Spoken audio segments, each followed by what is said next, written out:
This morning I went out running through the woods in Majadahonda, and when I run, I always try to tackle creative questions. So I was thinking about this concept of feedback, and this concept that we know about feed forward, how to create feedback into feed forward. I was thinking about what if me as a teacher, I would get some feedback from my students saying that, hey, it's great, you do this and this, which is great, and you're really good at prototyping, rapid prototyping, but you're not detail obsessed. If I would get this kind of feedback from many students, and AI would help me to integrate that feedback into all the information that AI has from myself. I've been talking to ChatGPT for at least half an hour since last summer, which is not a lot, but it's a lot. It has a lot of information about me. Professional information and some psychological information.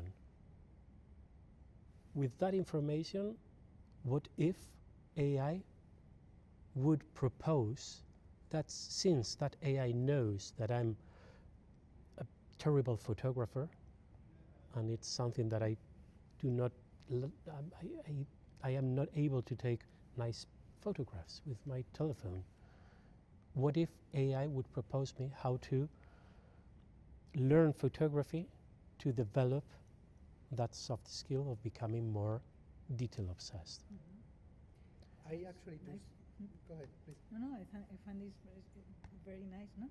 And in a way, breaking this concept in which there is the professor who is the one who has the knowledge, the students here, and thinking about the process of evolution and becoming our next best us, no? As we would say in our logo, as a collective effort, more than as something that you have to do by yourself against the other part, no? In a way.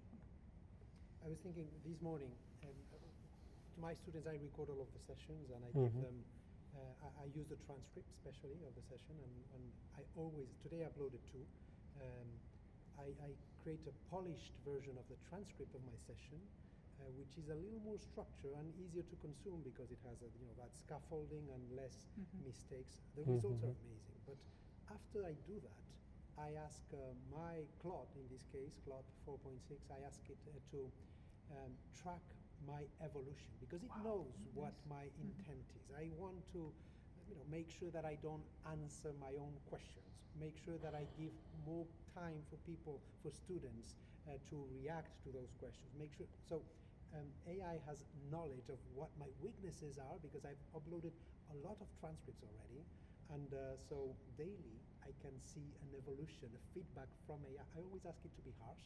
Sometimes it's even too harsh, I would say.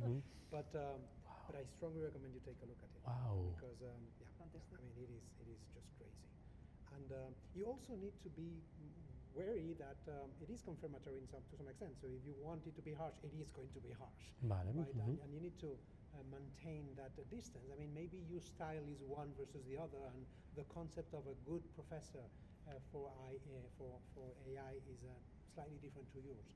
But I think that is a fascinating opportunity. Increasing that feedback using AI makes a lot of sense.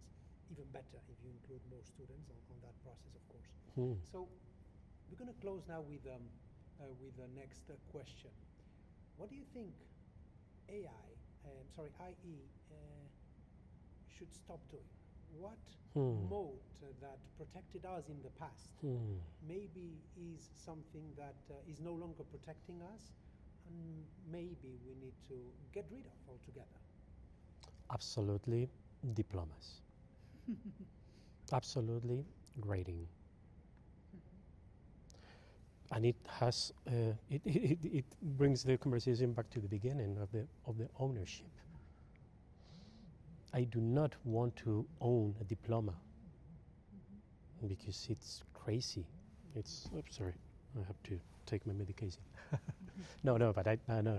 No. I can. It can be in 10 minutes. It's no problem. There's on a naive and impossible world, there is no point for a diploma or for grading.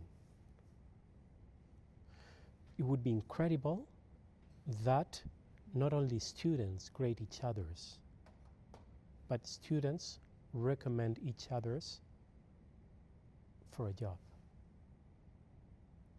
And that's the network effect. And that's everything that has to do with not ownership, but access to, connection. Like Spotify, you do not own CDs anymore, but you have access. You can connect with music from all over the world. Please elaborate more on that connection. Why is it so relevant in the context of education? Because, okay, when we teach creativity, one of the struggles that we have is to make students that do not come from creative fields, from management, how can they really make a click by which creativity is going to make them stand up, ser sobresalientes. In Spain, when you have a really good grade, you are sobresaliente, you're outstanding. How are our students going to stand out from the rest of our students? They all have the same diploma. They all have similar grades. They all have a similar CV. What's the point of that? And what's the value of it? We see that there is a decoupling between productivity and employment, and a disaffection for these generalistic certificates that we are giving students.